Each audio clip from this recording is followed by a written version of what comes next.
Hello student, कैसे हैं आप। आज के इस वीडियो में हम लोग जानेंगे वर्टिब्रेट्स ब्रेन पार्ट टू। इसके अंतर्गत हम लोग टिलियोस फिश हार्ट के बारे में जानेंगे। इससे पहले के वीडियो में हम लोगों ने इलास्मो ब्रांच फिश हार्ट के बारे में जाना है पार्ट वन में। ये पार्ट टू है वीडियो का। तो चलिए हम लोग जानते हैं इलास्मो ब्रांच फिश के बाद टिलियोस फिश हार्ट के बारे में।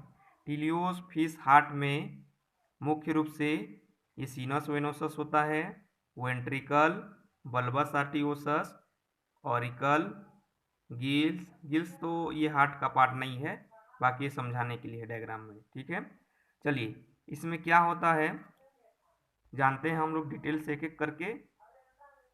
डीऑक्सीजनेटेड ब्लड बॉडी में शरीर में ऑक्सीजन युक्त ब्लड का उपयोग होने के पश्चात डीऑक्सीजनेटेड ब्लड कार्बन डाइऑक्साइड युक्त ब्लड यह बॉडी के विभिन्न पार्ट से विभिन्न वेन्स के माध्यम से सीनस वेनोसस में प्रवेश करता है।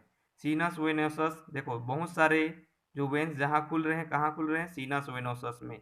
तो यहाँ सीनस वेनोसस में डीऑक्सीजनेटेड ब्लड आने के पश्चात यह ऑरिकल में प्रवेश करते हैं। ऑरिकल एक ही ऑरिकल होता है इसमें और एक ही वेंट्रिकल होता है। ऑरिकल में डीऑक्सीजनेटेड ब्लड आने के पश्चात यह वेंट्रिकल में प्रवेश करते हैं। वेंट्रिकल में आने के पश्चात डीऑक्सीजनेटेड ब्लड बल्बस आर्टियोसस में प्रवेश करते हैं।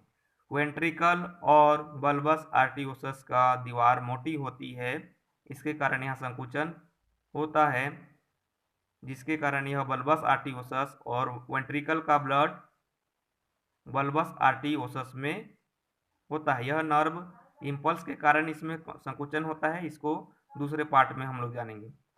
बल्बस आर्टियोसस में संकुचन होने के पश्चात डीऑक्सीजनेटेड ब्लड यह गिल्स में प्रवेश कर जाता है।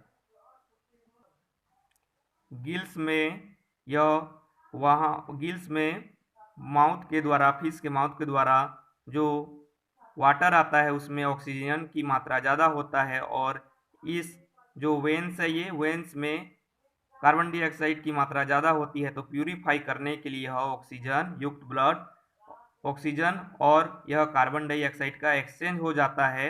यह सांद्रता के नियम अनुसार होता है, कार्बन डाइऑक्साइड का मात्रा ज़्यादा होता है तो यह गिल्स में प्रवेश कर जाता है और गिल्स से यह कार्बन डाइऑक्साइड बाहर चला जाता है। और ऑक्सीजन का मात्रा गिल्स में ज़्यादा होने के कारण वह इन आर्टेरीज में प्रवेश कर जाते हैं। ये वेन्स जहाँ पर आर्टेरीज में बदलते हैं वो आर्टेरियोल्स वाली जगह से ये बदलते हैं। फिर आर्टेरियोल्स के बड़े ब्रांच को ही आर्टेरीज कहा जाता है, आर्टेरी कहा जाता है। तो बहुत सारे आर्टेरी के माध्यम से यह ऑक्सीजन युक्त ब्लड यह बॉडी के विभिन्न पार्ट में चला जाता है। बॉडी के विभिन्न पार्ट में ऑक्सीजन युक्त ब्लड का उपयोग हो जाता है। ऑक्सीजन कार्बोहाइड्रेट मेटाबॉलिज्म में ऑक्सीजन का उपयोग होता है, इसीलिए सेल उस ऑक्सीजन को एब्जॉर्ब कर लेते हैं और वह कार्बोहाइड्रेट का मेटाबॉलिज्म के पश्चात जो कार्बन निकलता है उसको, कार्बन डाइऑक्साइड निकलता है उसको वह ब्लड में छोड़ देते हैं।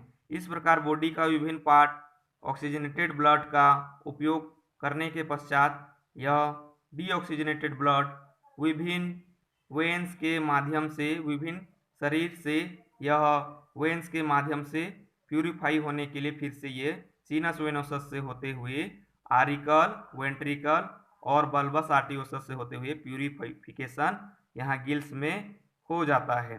इस प्रकार यह प्रक्रिया लगातार चलते रहता है। यह एक सिंगल सर्किट हार्ट है जो बोनी फिश में पाया जाता है। टिलियोस फिश हार्ट के बारे में इस प्रकार हम लोगों ने जाना है। आप लोग यहाँ उदाहरण लिख सकते हैं। पहला उदाहरण है अफ्रीकन किकलिड्स, दूसरा है केट फिश। इस प्रकार हम लोगों ने टिलियोस फिश हार्ट के बारे में बहुत अच्छे से अध्ययन किया है। आप लोग चाहें तो इसका स्क्रीनशॉट करके एक अच्छा नोट्स बना सकते हैं। Okay, take care.